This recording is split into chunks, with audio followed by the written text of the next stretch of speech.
Hey, I'm Morgan Hayes. I'm 25 years old, and I'm about to tell you about the craziest thing my sister did to try and ruin me. She hired private investigators to prove I was lying about my life, to embarrass me in front of the whole family at Grandma's birthday party. What she didn't know was that her plan would completely backfire. The investigators didn't just come to expose me, they walked into that party with handcuffs, and my sister's secrets were about to unravel in front of everyone. Before I tell you what happened next, drop a comment and let me know where you're watching from today. Hit that like button if you've ever had someone try to ruin you, only for it to blow up in their face. Now, let's rewind. You won't believe how it all started. Make sure to like, subscribe, and comment where you're watching from. I need to know if anyone else has dealt with family betrayal this wild. My name is Morgan Hayes, and growing up, I was always the less impressive sibling. My sister, Mia, was the golden child. She always had the spotlight while I worked quietly behind the scenes, trying to make something of myself without anyone noticing. Mia's always been the picture-perfect daughter, beautiful, outgoing, everything I wasn't. But I found my own way in life, built my career, made a name for myself. And you know what? Nobody cared. Nobody asked. Nobody even noticed. You want to know what it's like growing up invisible? Let me tell you. Every Christmas morning, Mia's gifts were wrapped in elegant paper with bows and ribbons that took Mom hours to perfect. Mine? Shoved into a gift bag from the dollar store with tissue paper thrown on top like an afterthought. Every graduation, every achievement, every milestone. Mia got the celebration, the party, the Facebook posts with captions like, "So proud of my beautiful daughter." When I graduated summa cum laude from college, you know what my mother said? "That's nice, honey. Did you remember to pick up your sister from the airport?" That's what I was. The afterthought, the errand runner, the person who existed to make Mia's life easier. When Mia got her first job at some boutique marketing firm Daddy's friend owned, they threw her a celebration dinner at the most expensive restaurant in town. Champagne, speeches. The whole family showed up in their finest clothes, clapping like she'd just cured cancer. When I got my promotion to senior analyst at one of the top firms in the city, a position I earned after years of 80-hour work weeks and sacrificing every weekend, my mother sent me a text. Not even a phone call. A text that said, "Congrats, don't forget Mia's engagement party is next Saturday." That was it. That was my celebration. And Mia? She loved it. She fed off it like a parasite feeds off its host.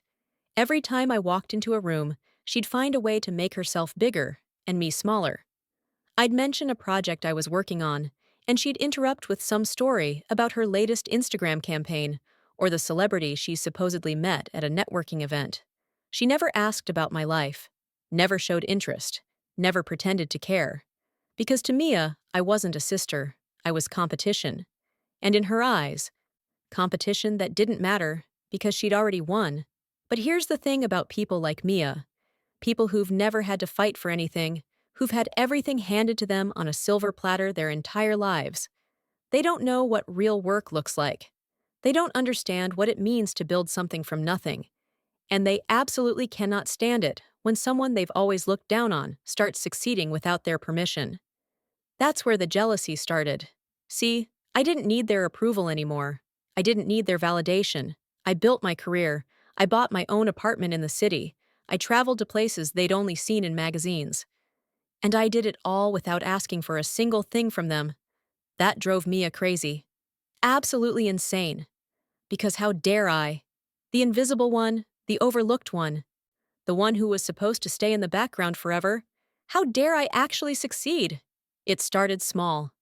Little comments here and there. "Must be nice to have so much free time to travel," she'd say with that fake sweet smile, as if I hadn't earned every single vacation day through blood, sweat, and tears. I could never leave my responsibilities like that. Translation: I'm better than you because I pretend to be busy. Or she'd say things like, "Your apartment is so quaint. I mean, it's perfect for someone who doesn't really entertain." Translation: Your success doesn't measure up to my standards. But then the comments got sharper, more pointed, more vicious. She started questioning my job in front of relatives. Does Morgan actually do anything important at that company? I mean, what even is a senior analyst? She'd laugh like it was a joke, but everyone could hear the poison underneath. She started making up lies, telling people I'd borrowed money from her, which I never did, not once in my entire adult life. Telling people I was struggling, that I was barely making ends meet, that she was worried about me. All lies. All designed to make herself look like the generous, caring sister, and me look like the failure. Then came Grandma's 80th birthday party, the big family event. Everyone would be there: aunts, uncles, cousins, family friends, everyone. And Mia saw it as her stage, her moment to remind everyone that she was the star, and I was just there.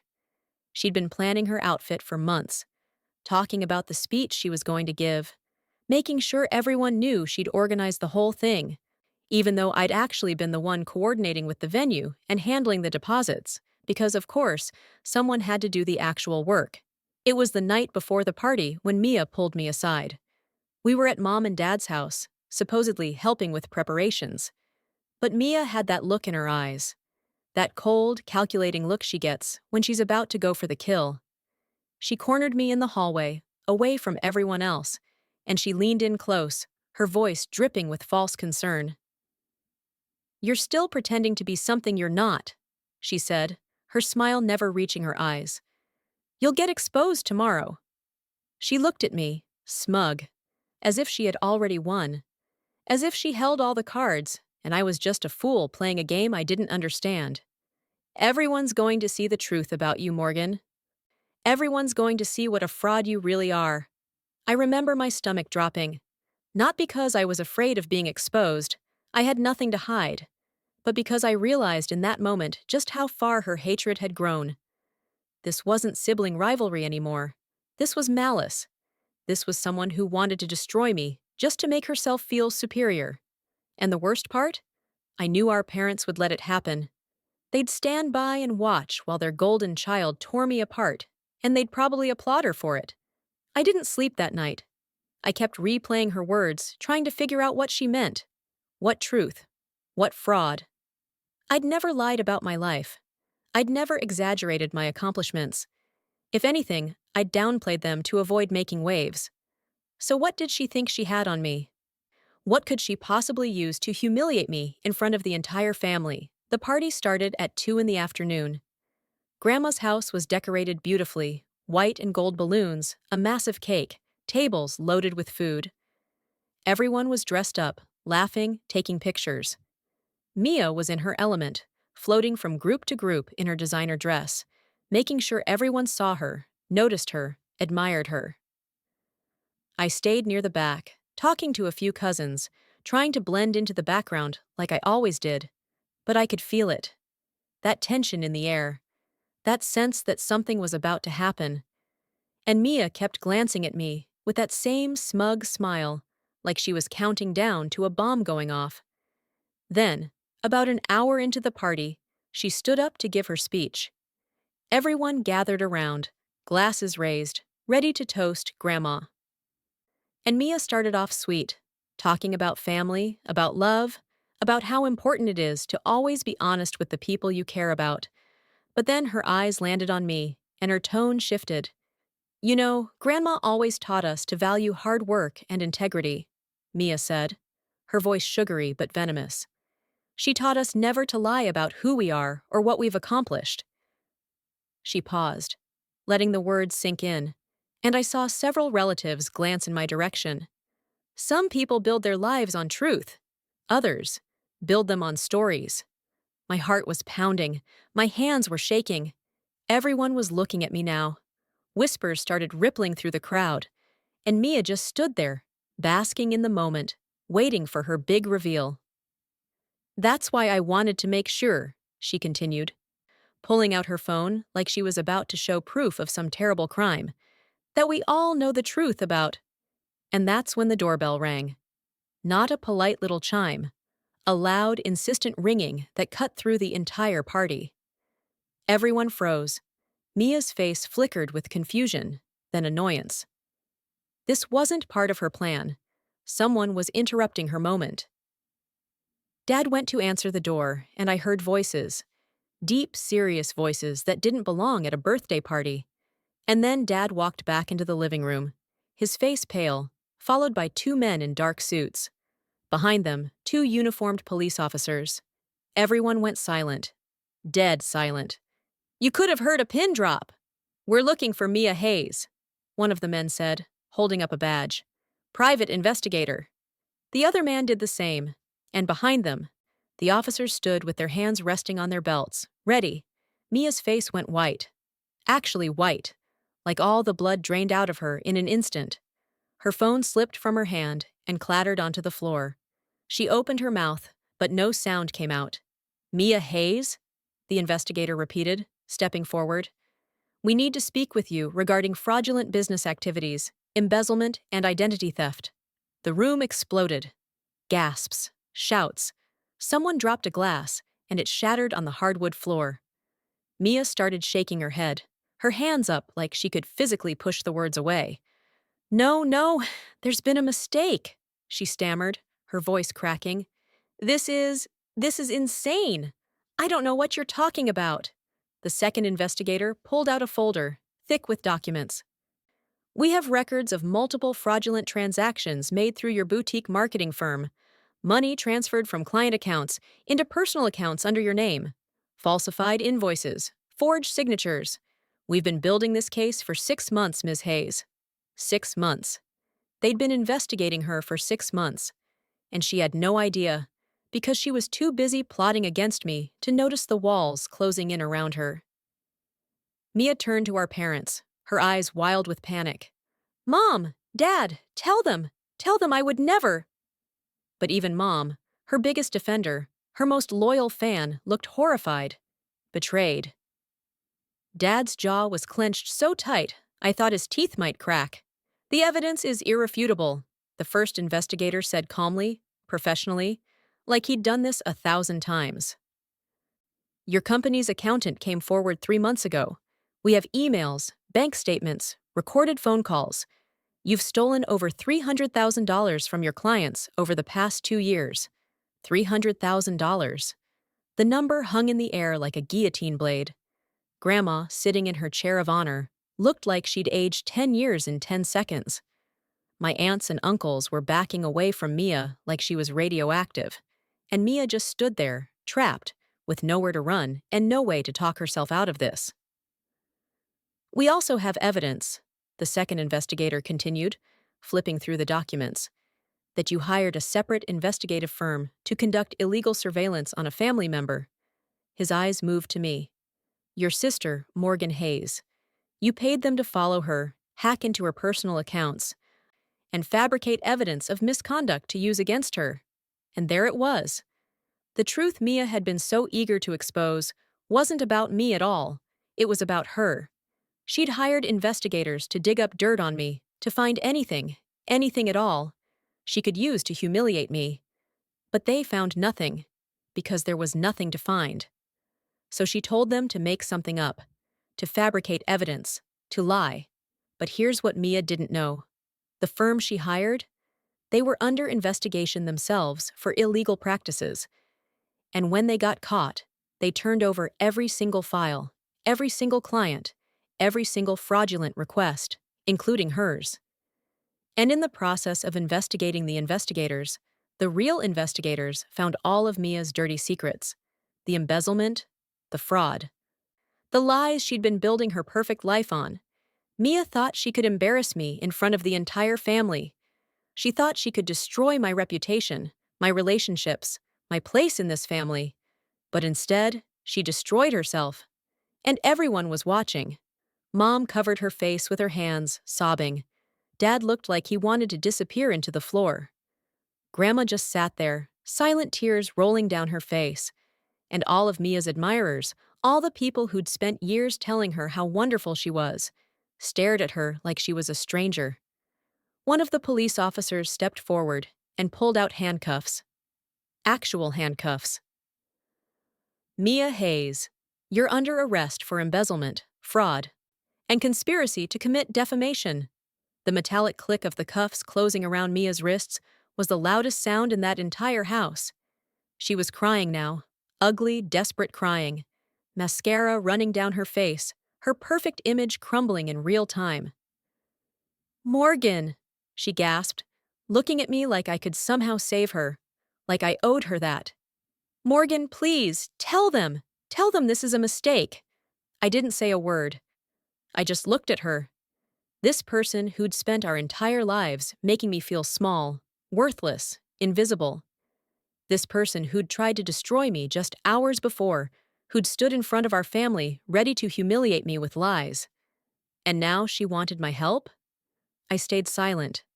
And I watched as they led her out of Grandma's house, past the white and gold balloons, past the untouched birthday cake, past every single person who'd ever chosen her over me. The door closed behind them, and the silence that followed was deafening. Nobody spoke. Nobody moved. It was like everyone was in shock, trying to process what had just happened. Finally, my uncle cleared his throat. "Well," he said awkwardly, Should we cut the cake?" Like that was going to fix anything. I picked up my purse. I didn't want cake. I didn't want to stay and watch everyone pretend this hadn't happened. I didn't want their apologies or their pity or their sudden realization that maybe, just maybe, they should have paid more attention to me all these years. So I walked to the door, and just before I left, I turned back. "For the record," I said, my voice steady despite everything I was feeling, "I never lied about my life. I never pretended to be something I wasn't.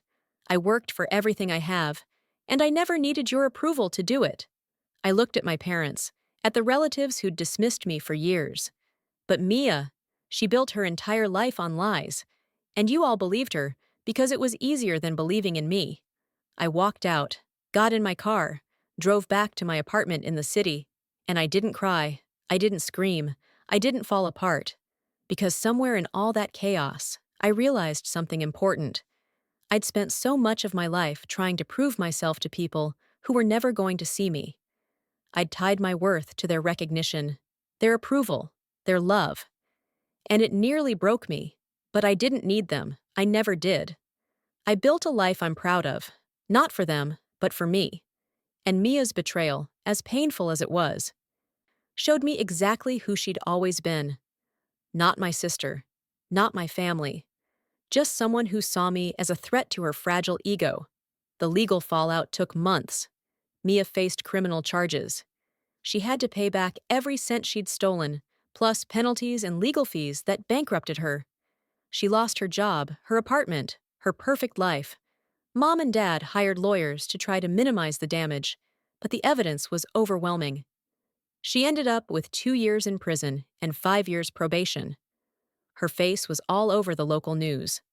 Local marketing executive arrested for embezzlement and fraud. All those people who'd admired her, who'd praised her, who'd held her up as an example of success. They turned their backs on her faster than you can blink. I didn't visit her. I didn't write. I didn't send money or support or forgiveness. Some people might think that makes me cold, heartless. But you know what? I spent 25 years being the understanding one, the one who swallowed her pain and stayed quiet so everyone else could be comfortable. I'm done with that. Mia made her choices. She chose to steal. She chose to lie. She chose to try to destroy me. Those are her consequences to live with, not mine. My parents tried to reach out a few times. Awkward phone calls where they danced around apologies without actually apologizing. "We didn't know," Mom said once. "We thought Mia was just confident. We didn't realize—" She trailed off, like that explained decades of favoritism. Like ignorance was an excuse. I told them I needed space. What I didn't tell them was that space might be permanent. Because you can't undo 25 years of being invisible. You can't erase the birthdays where they forgot to call, the achievements they never celebrated, the pain they never noticed. They made their choice every single day when they chose Mia over me. And now they have to live with the fact that the daughter they ignored turned out to be the only honest one. As for me, I'm doing fine. Better than fine, actually. I got another promotion at work. I'm traveling more. I've built friendships with people who actually see me, value me, support me. People who don't need me to shrink so they can feel big. And you know what the craziest part is? I'm happier now than I've ever been, because I'm not performing for an audience that will never applaud. I'm not trying to earn love from people who are never going to give it. I'm just living my life, on my terms, for me. Sometimes I think about that day at Grandma's party, the look on Mia's face when the investigators walked in, the way her entire perfect facade shattered in seconds. And I don't feel sorry for her. I know I probably should. She's my sister, after all. But she stopped being my sister a long time ago. Maybe she never really was. She was just a competitor who saw me as an obstacle to overcome, a threat to eliminate. What she didn't understand is that you can't destroy someone who's already learned to stand on their own. You can't humiliate someone who's stopped caring about your opinion. You can't break someone who's already survived being invisible in their own family. Mia thought she was exposing me, but all she did was expose herself. And in the end, the truth didn't embarrass me. It liberated me. I don't carry anger anymore. I carried it for too long, let it weigh me down, let it poison me from the inside. But I've put it down now. What I carry instead is clarity. I see my family for exactly what they are: flawed people who made terrible choices and hurt me in ways they'll probably never fully understand. And I see myself differently too. Not as the invisible daughter, the overlooked sibling, the one who didn't matter, but as someone who survived, someone who built a life worth living despite everything working against her. So here's what I learned from all of this. Family isn't determined by blood. It's determined by who shows up, who stays, who sees you when you're struggling and chooses to help you stand. My family failed that test. They failed me over and over again, and when I needed them most, they were too busy worshiping at the altar of Mia's lies to notice I was even there. But I found my people, the friends who celebrate my wins, the coworkers who respect my work, the strangers who became chosen family because they showed me kindness when my blood relatives showed me nothing. Those are the people who matter. Those are the people I build my life around now, not the people who share my DNA but never shared my pain. And Mia? She's somewhere living with the consequences of her choices. I don't know where, and I don't ask. I don't keep tabs. I don't check in. She's a stranger to me now, and that's how it needs to be. Because forgiveness isn't something you owe to people who tried to destroy you. Forgiveness is something you give when someone shows remorse, when they do the work to change, when they prove they understand the harm they caused. Mia never did any of that. So I owe her nothing. I owe myself peace. I owe myself the freedom to move forward without the weight of their betrayal dragging me down. I owe myself the life I built, the one they tried to diminish, the one Mia tried to destroy, the one I fought like hell to create. And I'm keeping it, every single piece of it, because it's mine, earned through pain and resilience, and refusing to let their rejection define me. So if you're out there and you've ever felt invisible in your own family, if you've ever been the one overlooked while someone else got all the attention, if you've ever had someone try to tear you down because your success threatened their ego, I see you, I understand. And I'm telling you right now, you don't need their approval. You don't need their validation. You don't need them to recognize your worth for it to be real. Build your life anyway, succeed anyway, be happy anyway. And when they finally realize what they lost, when they come crawling back with half-hearted apologies and excuses, you get to decide whether they deserve a place in your life. You don't owe anyone forgiveness. You don't owe anyone a relationship. You owe yourself peace, happiness, and the freedom to choose who gets access to you. Mia thought she could ruin me at Grandma's birthday party. She thought she could expose me as a fraud, humiliate me in front of everyone, and walk away victorious. But the only person who got exposed that day was her. The only person who got humiliated was her. And the only person who walked away destroyed was her. I walked away free. Finally, completely free. And that's my story. That's how my sister hired private investigators to try to ruin me, and how her entire world came crashing down instead. If any part of this story resonates with you, If you've ever had someone betray you, only to have it backfire spectacularly, let me know where you're watching from in the comments. Drop your city, your state, your country. I want to know I'm not alone in this. Hit that like button if you've ever survived family betrayal. And subscribe for more real stories about people who refuse to stay silent, who refuse to stay invisible, who built lives that mattered despite everyone telling them they didn't. Because at the end of the day, the truth always comes out. Lies might win battles, but they never win wars. And people who build their lives on fraud, on deception, on tearing others down, they always fall. Always. It's just a matter of time. I didn't need to destroy Mia. She destroyed herself. All I had to do was stand back and let the truth do what truth always does, reveal itself when you least expect it, and change everything in an instant. So thank you for listening to my story. Thank you for being here. And remember, you are not invisible. You are not worthless. You are not less than anyone else just because someone treated you that way. You are enough, exactly as you are. And anyone who can't see that, that's their loss, not yours. Always.